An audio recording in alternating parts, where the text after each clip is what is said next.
যেটার জন্য এসছে ভিডিওটা সেটা হচ্ছে যে ছোট নূপু তো তত্তর করে চোখের সামনে বড় হয়ে যাচ্ছে, এখনও প্রি স্কুলে পড়ছে কিডসিতে, কিন্তু এবার ওকে মেন স্কুলে ভর্তি করানোর সময় হয়ে গেছে। এবার একটা ডিলেমা ছিল যে কোন স্কুলে দেবো, অনেকগুলো ফ্যাক্টর কাজ করছে।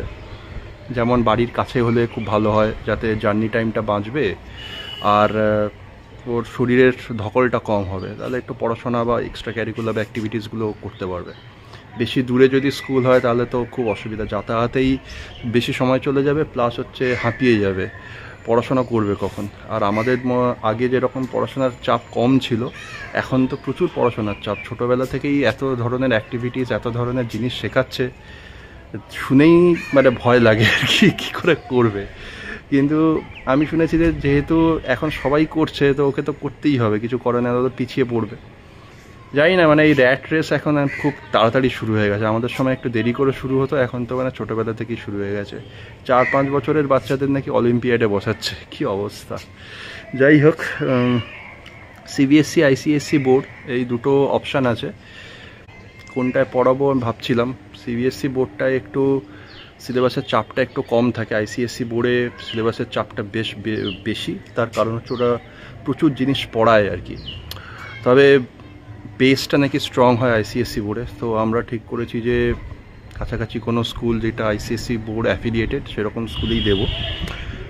কিছু ফর্ম বেরোনো শুরু হয়ে গেছে, একটা স্কুল থেকে আমরা ফর্ম নিয়ে এসেছি, ওটা ফিল আপ করে রিসেন্টলি জমা দেব। আরও বেশ কিছু স্কুল থেকে ফর্ম নেওয়ার ইচ্ছে আছে, অতসী 2-1টা স্কুলে গেছে, 2-3টে স্কুলে গেছে, কথা বলেছে অফিসে কীরকম কী ব্যাপার। সব কিছু ডিসাইড করার পরেই আমরা ফাইনাল কোন স্কুলে বাচ্চাকে দেবো সেটা ডিসাইড করব। আপাতত ফর্ম নিয়ে এসেছি, ফর্মগুলো ফিল আপ করে দিই, তারপরে তো নানা রকমের ইন্টারভিউয়ের প্রসেস আছে, অনেক কিছু ব্যাপার আছে, ফর্ম্যালিটিস আছে, কি হবে জানি না এখনও। বাড়ির কাছাকাছি দেওয়ারই চিন্তা করছি বাচ্চাকে, বেশি দূরে দেবো না, যাতে ও সময় পায় পড়াশোনা করার আর একটু খেলাধুলা করারও সময় পায়। সেই সব বুঝে শুনে একটু চিন্তাভাবনা করে দেখা যাক, মানে আর 1 মাসের মধ্যেই ফাইনাল করে দিতে হবে, কারণ ফর্ম বেরোনো শুরু হয়ে গেছে, তারপরে ভর্তির প্রসেসও শুরু হয়ে যাবে। তো 1 মাসের মধ্যেই ছোট নূপু কোন স্কুলে ভর্তি হবে সেটা একদম ফাইনাল হয়ে যাবে।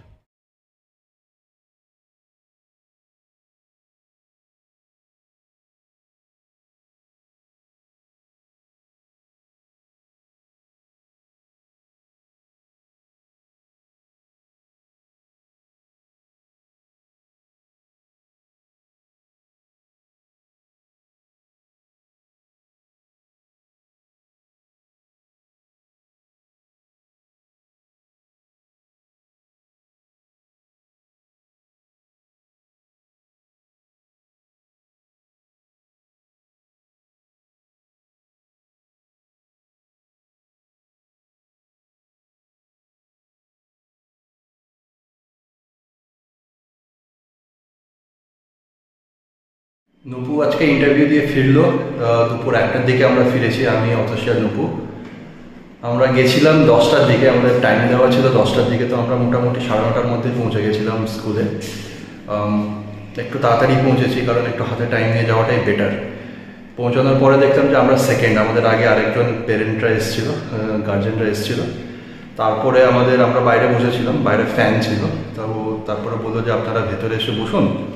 তারপরে ভেতরে একটা কনফারেন্স রুমে গিয়ে বসলাম, বিরাট বড় কনফারেন্স রুম, এসি টেসি আছে, ওখানে গিয়ে আমরা বসলাম। তারপরে দেখলাম যে আস্তে আস্তে 10-15 মিনিটের মধ্যে প্রচুর পেরেন্টসরা আসতে শুরু করলো, বাচ্চা সমেত।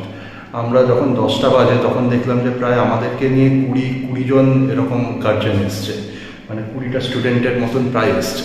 সবারই ওই দিন স্লটের ইন্টারভিউ ছিল, আর প্লাস মানে বাচ্চাদের তো ইন্টারভিউ ছিল, প্লাস হচ্ছে পেরেন্টসদেরও একটা ইন্টারভিউ ছিল। আমাদের আগে জানিয়ে দিয়েছিল কল করে আর হোয়াটসঅ্যাপ করে যে কবে আসতে হবে, কটায় আসতে হবে, আর কি অ্যাকচুয়ালি ওদের এক্সপেকটেশন কী হবে, সেই অনুযায়ী আমরা গেছিলাম। ছোটো নূপু তো গিয়ে ওখানে স্কুলের ভেতরে যে স্লিপ আছে, তারপরে নানা রকমের খেলনা টেলনার জায়গা আছে, সেসব জায়গায় বেশ মানে এনজয় করলো, বেশ 10-15 মিনিট এনজয় করলো, খেললো।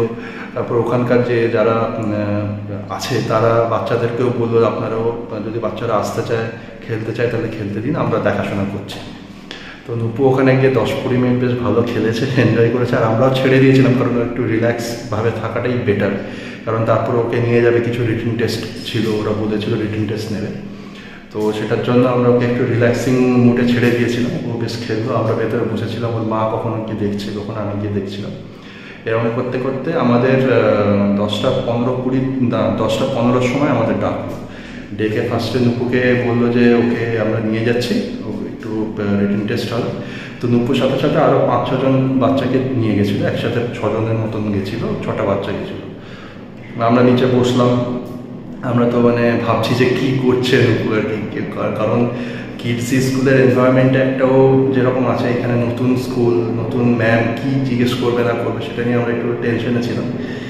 আমি একটু রিল্যাক্সই ছিলাম, আমি অতসীকে বলছিলাম অত টেনশন নিয়ে লাভ নেই, যা পারবে এমনি ও স্কুলে তো পরীক্ষা দেয়, কিডসিতে পরীক্ষা দেয়, তো অসুবিধা হবে না। আর মোটামুটি আমরা একটু তালিমও দিয়ে দিয়েছিলাম মোটামুটি। ও যেহেতু কেজি 2-তে ভর্তি হবে, সেই অনুযায়ী ওকে আমরা প্রিপেয়ার করে দিয়েছিলাম। তো তারপরে দেখলাম যে 20-25 মিনিট পরে নুপুকে ছাড়লো। নুপু দেখলাম যে হাসতে নাচতে এসছে, হাতে আবার একটা লজেন্স ছিল। নুপুকে জিজ্ঞেস করলাম যে লজেন্সটা কে দিয়েছে, বলছে যে ম্যাম দিয়েছে। তারপরে জিজ্ঞেস করলাম যে কী জিজ্ঞেস করেছে, তখন নুপু বলছে যে নাম জিজ্ঞেস করেছে, আর কিছু এরকম শেপস আঁকতে দিয়েছে, কিছু নাম্বারস লিখতে দিয়েছে, এই ধরনের সব জিনিস করেছে। আর তারপরে ওকে একটা লজেন্স দিয়েছে, লজেন্স দিয়ে বলেছে যাও বাবার কাছে, আমার ছেড়ে দিয়ে গেছে একদম কাছে অবধি। এই তো গেল স্টুডেন্টের ইন্টারভিউ। এরপর আমাদের ডেকেছিল, আমাকে আর অতসীকে, প্রিন্সিপালের রুমে। আমি আর অতসী মোটামুটি তো হোমওয়ার্ক করেই গেছিলাম যে কী করতে হবে বা কী জিজ্ঞেস করতে পারে ওরা। সেই অনুযায়ী আমরা কিছু ইউটিউবে ভিডিও দেখেছিলাম, প্লাস কিছু নিজেরাও বুদ্ধি খাটিয়ে আমরা সব কোয়েশ্চেন আনসারগুলো মোটামুটি একটু রিভাইজ করে গেছিলাম। তো সেরকম বিরাট কিছু জিজ্ঞেস করেনি আমাদেরকে, আমাদের জাস্ট ব্যাকগ্রাউন্ড জিজ্ঞেস করলো, বাচ্চাকে কীভাবে আমরা হ্যান্ডেল করি, এই ধরনের সব জিনিসপত্র জিজ্ঞেস করলো। আর নিজেদের সম্বন্ধে কিছু বললো যে আমরা স্কুলে এই জিনিসগুলো করি, এক্সট্রা ক্যারিকুলার অ্যাক্টিভিটিস করি অ্যাকাডেমিক্সের সাথে সাথে। আরও জিজ্ঞেস করলো যে আমাদের স্কুলটা এই স্কুলেই কেন আমরা দিতে চাই, এই ধরনের কিছু কমন কোয়েশ্চেন জিজ্ঞেস করেছিল। তো আমরা এটা কমফোর্টেবল ছিলাম, আমরা সব বলে দিয়েছি। তো প্রিন্সিপাল খুব যথেষ্ট বেশ দেখে সমীহ করার মতো আর কি, মোটামুটি 50 ইয়ার্সের ওল্ড লেডি, আরও তার সাথে আরও একজন ছিল, তো 2 জন ছিল। আমাদেরকে জিজ্ঞেস করলো। তারপরে 10 মিনিটের মতন মোটামুটি ইন্টারভিউটা হয়েছিল আর কি। তারপরে বললো ঠিক আছে আপনারা আসুন, যদি আপনাদের চাইল্ড সিলেক্টেড হয় তাহলে আমরা হোয়াটসঅ্যাপ করে আপনাদের জানাবো। তো ফর্মালিটিস মিটে গেল। তারপরে আমরা নুপুকে নিয়ে আস্তে বেরিয়ে এলাম। বেরিয়ে এসে ক্যাব নিয়ে বাড়ি ফিরতে 1টা বেজে গেছে। এখন বিকেল 4টে বাজে, বাইরে এরকম ঝিরঝির করে বৃষ্টি হচ্ছে, একদম ক্লাউডি ওয়েদার। তো কী হবে জানি না এখন, ছোটো নুপু সিলেক্টেড হবে কি হবে না, কারণ আমরা অন্য কোনো স্কুলে ফর্ম আর তুলিনি। দু একটা সিবিএসসি স্কুলে ফর্ম দিচ্ছিল, কিন্তু আমরা সিবিএসসিটাই ইন্টারেস্টেড নই, তো সেই জন্য আমরা ফর্ম তুলিনি। আগে এটা যদি সিলেক্ট না হয় তাহলে আমরা আরও 2-একটা যে আইসিএসসি বোর্ডের যে স্কুল আছে তার থেকে ফর্ম তুলবো, ওগুলো এখনও পাবলিশ করেনি ওরা। তো উই হ্যাভ সাম টাইম। তো ফিঙ্গার্স ক্রসড, দেখা যাক কী হয়। ছোটো নুপু তো ইন্টারভিউ ভালোই দিয়েছে, আমাদেরও যে ডিসকাশনটা হয়েছে, পেরেন্টস ডিসকাশন, সেটাও ভালো হয়েছে। আমার মনে হচ্ছে হয়ে যাবে, বাট উই নেভার নো আর কি হয়। আমাদের বলছে 2-3 দিনের মধ্যেই ওরা হোয়াটসঅ্যাপ করে জানাবে। তো আমরা দেখছি কি করা যায়, আর যদি হয়ে যায় তাহলে খুব ভালো, কারণ স্কুলটা আমাদের বাড়ির কাছেই, অনেকটা সুবিধা হবে আর কি। ছোটোকে যেতে নিয়ে আসতে খুব সুবিধা হবে, আর ও পড়াশোনার আর রেস্ট করারও টাইম পাবে, যেহেতু স্কুলটা কাছে। That's it. নুপুর সিলেকশন হয়ে গেছে। আজকে SMS এসছে, হোয়াটসঅ্যাপেও মেসেজ এসছে, খুবই সুন্দর, খুবই ভালো, গুড নিউজ। আমি অ্যাকচুয়ালি লাঞ্চ করছিলাম, তখন হঠাৎ করে দেখলাম একটা হোয়াটসঅ্যাপ ঢোকার পরে আমি ঢুকে দেখলাম যে your son is selected for KG 2। তারপরে ওরা একটা ব্রোশিওর দিয়েছে যেখানে সব ডিটেলস লেখা আছে, কবে কি যেতে হবে অ্যাডমিশনের ব্যাপারে, আর কত কি ফিস দিতে হবে, এইসব স্ট্রাকচারগুলো দিয়ে দিয়েছে, আর ডেটস দিয়ে দিয়েছে। আমি তো পুরো ডান্স করতে পুরো অতসীর কাছে গেলাম, দিয়ে বললাম যে ডান্স তো পুরো সিলেক্ট হয়ে গেছে, সবাই খুব খুশি হয়েছে, দারুণ খুশি নিউজ। আর 1 সপ্তাহের মধ্যে আমরা গিয়ে অ্যাডমিশন করে দেবো, ডেটস দিয়ে দিয়েছে। আর নেক্সট ইয়ার তো সেশন শুরু হবে।